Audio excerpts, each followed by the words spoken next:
Praise the lord. యేసుక్రీస్తు వారి పరిశుద్ధమైన నామంలో మీ అందరికీ వందనాలు శుభాలు తెలియపరుస్తూ ఉన్నానండి. కీర్తనల గ్రంథం 121వ కీర్తన 7వ వచనం. ఏ అపాయమును రాకుండా యెహోవా నిన్ను కాపాడును, ఆయన నీ ప్రాణమును కాపాడును అని దేవుని వాక్యం సెలవిస్తుందండి. యేసుక్రీస్తు వారు మన ప్రాణాన్ని కాపాడేటువంటి దేవుడు అండి. ఈ లోకంలో మనుషులు మన ప్రాణాన్ని ఆపలేరు. మనం హాస్పిటల్స్కి వెళ్తే మనకు అనారోగ్యం వస్తే డాక్టరు వాళ్ళ సాధ్యమైనంత వరకు మనకు మంచి ట్రీట్మెంట్ ఇవ్వగలుగుతారు.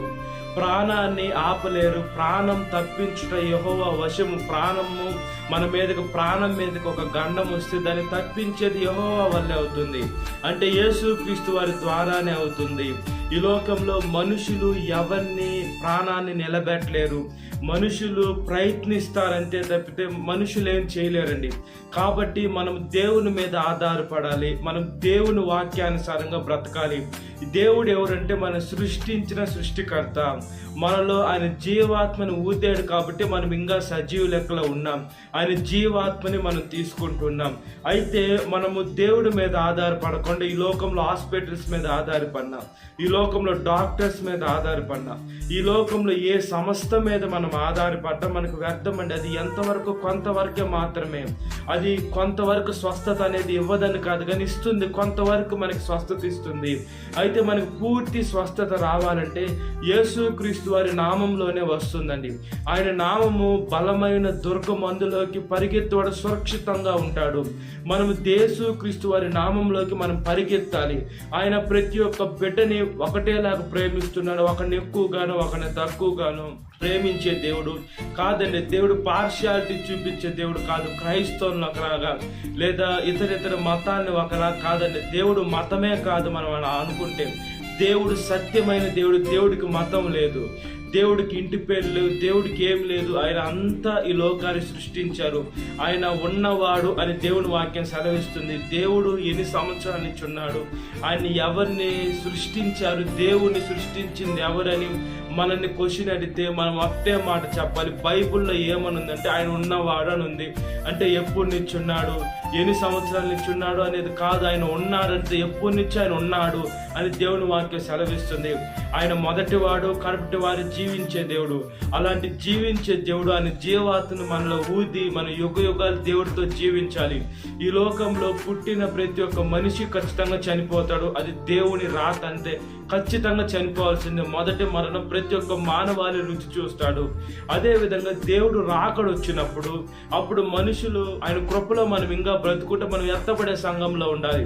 అప్పుడు కానీ విడవబడితే మనం చాలా ఇబ్బందికి లోన్ అవుతామండి. అయితే మనుషులైన మనం మొదటి మరణంలోకి లోన్ అవుతాం, కానీ రెండో మరణంలోకి వెళ్లకుండా ఉండాలంటే ఈ అపాయాలు రాకుండా దేవుడు చూస్తానన్నాడు కదా.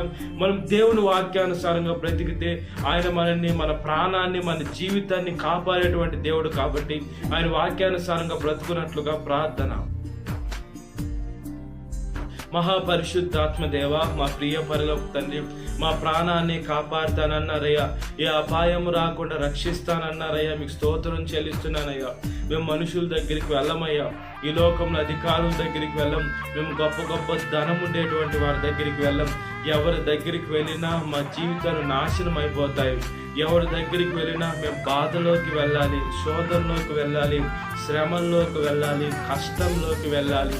మేము ఎప్పుడైతే మీ దగ్గరికి వస్తామో మమ్మల్ని ఆదరిస్తున్న దేవా, మీ గుండెల దగ్గరికి మమ్మల్ని చేర్చుకుంటున్న దేవా, మా ప్రతి ఒక్క శ్రమని కొట్టివేస్తున్న దేవా, మమ్మల్ని ప్రేమిస్తున్న దేవా, మమ్మల్ని మీ దగ్గరికి చేర్చుకుంటున్న దేవా, మీకు స్తోత్రం చెల్లిస్తున్నానయ్యా.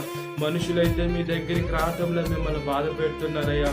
మీరైతే ప్రతి ఒక్క మానవాళిని కాపాడాలి. ఈ లోకంలో ఉన్నటువంటి ప్రాణమే కాదయ్యా ఎస్. అదేవిధంగా రెండో మరణంలోకి ప్రవేశించకుండా అక్కడ మా ఆత్మని కాపాడాలని మీరు ప్రయత్నిస్తున్నారు. మీకు స్తోత్రం చెల్లిస్తున్నానయ్యా.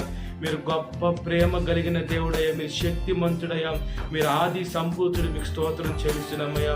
మనుషులు డాక్టర్స్ని ఎవరిని ఎంత ఆశ్రయించడం, ఏ మనిషి ప్రాణాలు ఏ డాక్టర్ కాపాడలేరయ్యా.